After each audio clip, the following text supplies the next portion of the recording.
Hi, my name is Autumn Dickson, and this week is January 5th through the 11th of the Come Follow Me program associated with the Church of Jesus Christ of Latter-day Saints. And this week, we are studying Moses chapter 1 and Abraham chapter 3. Now, before we jump into the creation story and the Old Testament, we have been given an opportunity to study in Moses and Abraham about what happened before the creation. There are a lot of truths that we read in these chapters that have been restored or added upon or even just echoed, truths that we already knew that were echoed in these chapters that we get to read this week. In Moses, we read about a vision that Moses received. He went up onto a mountaintop, and this is part of the record of that vision. This is the Savior speaking to Moses. It's Moses chapter 1, verse 6. It says, "And I have a work for thee, Moses, my son, and thou art in the similitude of mine only begotten, and mine only begotten is and shall be the Savior.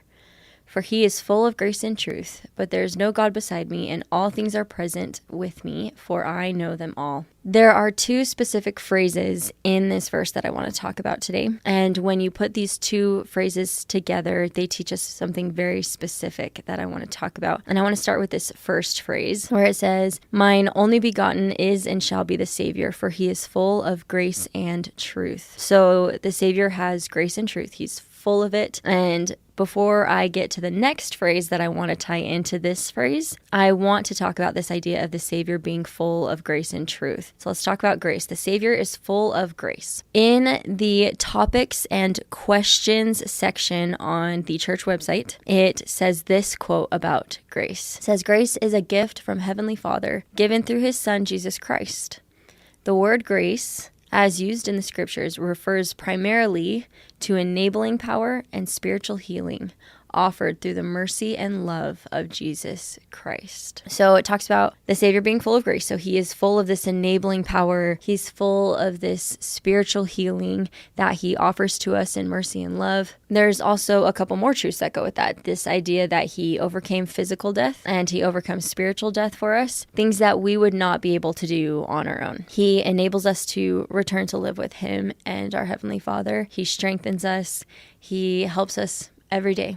Probably more than we know. So the Savior is full of grace. The Savior is also full of truth. And when I think of this idea of him being full of truth, I think of something that I learned from Elder Bednar, which is the fact that the Savior sees things as they really are. And there are two ways that we can view this idea of the Savior being full of truth. The first being that he is omnipotent. Right now, he knows everything there is to know. And so when he asks us to do something, or when he commands us to do something, he knows what he's talking about. And there's also a second lens through which we can look at this idea of the Savior being full of truth. And that is the fact that the Savior didn't start out that way when he started out his mortal life. When he came to earth as a baby, he forgot everything. He had a veil placed over his eyes. He did not know everything. He had to grow before Heavenly Father, and he grew in wisdom and stature and favor with God and man. In Moses chapter 1, verse 5, it also says that if he were to know everything, he would not be able to remain on the earth. So we know that when the Savior chose to come to earth, he did not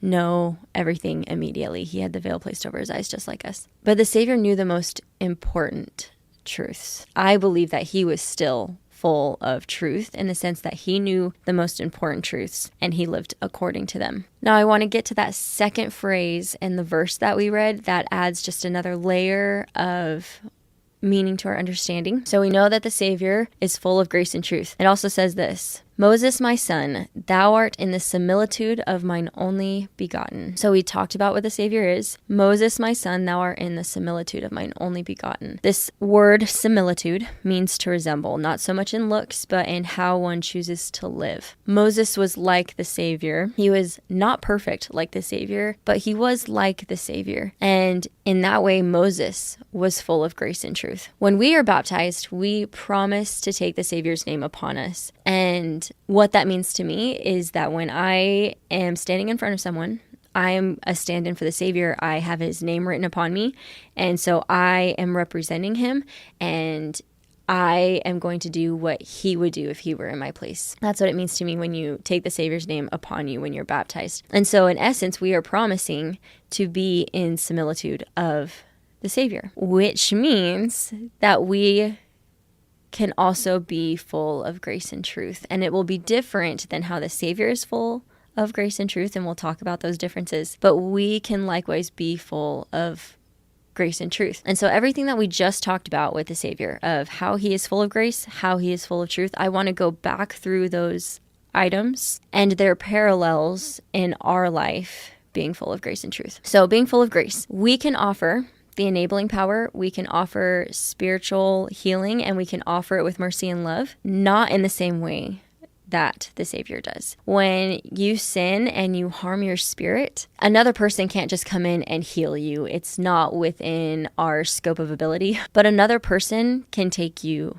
to the doctor. As I was growing up and into my mission, and probably a little bit after my mission too, I had a shame problem. So I would take guilt and that God-given gift of guilt, and I would take it beyond its proper boundaries, and I would just try to beat myself into submission, trying to do what's right, which, by the way, I don't recommend. It is not a great approach to the gospel. So I had this shame problem, and I remember being on my mission, and there was a time when my companion and I got in late one night, and I remember turning to her and I don't even know why I said it out loud, but I said it out loud, and I was kind of like, I don't feel guilty that we came in late and broke this mission rule, and I feel kind of guilty about not feeling guilty. And she turned to me, and without skipping a beat, she was just like, well, maybe Heavenly Father knows you don't need to feel guilty in order to do better. And it hit me really, really strongly, because up until that point, I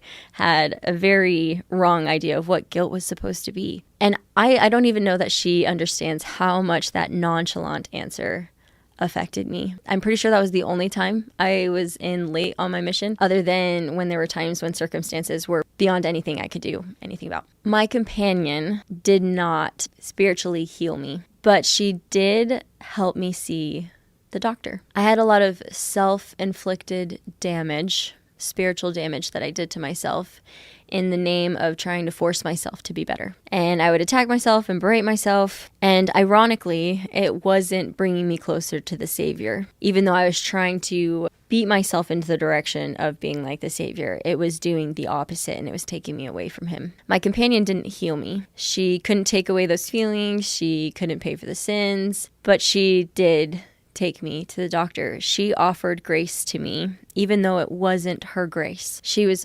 full of grace, the Savior's grace. We also learn that part of grace is offering victory over physical death and spiritual death. Spiritual death, in my mind, at least, is very similar to this idea that we've already been talking about. It's similar to spiritual healing. We can't go spiritually heal someone, but we can point them towards the doctor. As for physical death, we obviously don't resurrect other people, but we can still point to the hope that is found in Jesus Christ. Like our Savior, like Moses in the similitude of our Savior, we can help people do things that they would not be able to do on their own. We can strengthen them. We can help them return. We can help them every day, just like the Savior does. Also, in the similitude of our Savior, we can be full of truth. One day we are going to progress to the extent that we know everything. We have a long time to do that. But one day we're going to be able to get to the point where we know everything like our Heavenly Father. Until then, we can be full of truth in the sense that we know all the most important truths, just like our Savior did. And we can know those truths to the extent that we live differently than we would otherwise. All growing up, my dad would echo the truth that was taught by Boyd K. Packer, which said that doctrine changes behavior faster than a study of behavior changes behavior. When we know doctrine, when we see things as they are, we change accordingly. And we don't just change, but we feel differently. And as they are, that's a really key phrase here, to see things as they really are. When we see things as they really are, we change accordingly, we feel differently. As I've become a mother, I have been able to see things as they are much more clearly than I ever did before. So example, I have a lot of daughters, but two of my daughters, KJ and Vivian. Vivian is the youngest, KJ's older. KJ is in love with Vivian, thinks she's just the best thing that ever happened to the planet. And KJ is constantly running after Vivian to hold her.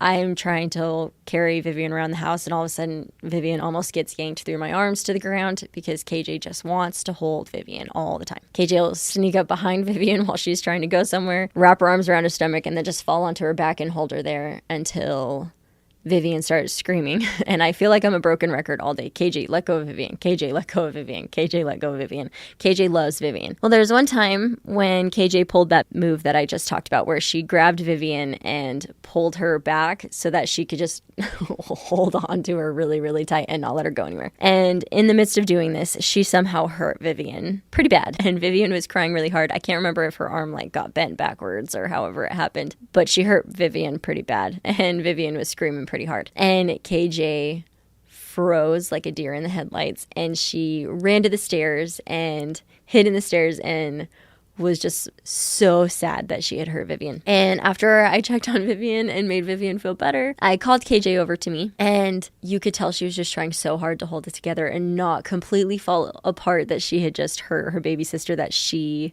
adored beyond anything you can imagine. And as I was looking at KJ with her little trembling chin, the Spirit whispered to me something that I was able to whisper to her, and it changed me and it changed her. And I told KJ, I was like, the fact that you feel bad, that yucky feeling that you have that you hurt your sister, that feeling means that you're a good person. If you didn't feel bad that you hurt your baby sister, that would be a bad sign. That would be a bad thing. But that yucky feeling you have, that you hurt her, that guilt, it means you love her. And as I was able to explain this to a very young little girl, I watched her brighten. I watched her figure it out, and I watched her see things as they really are.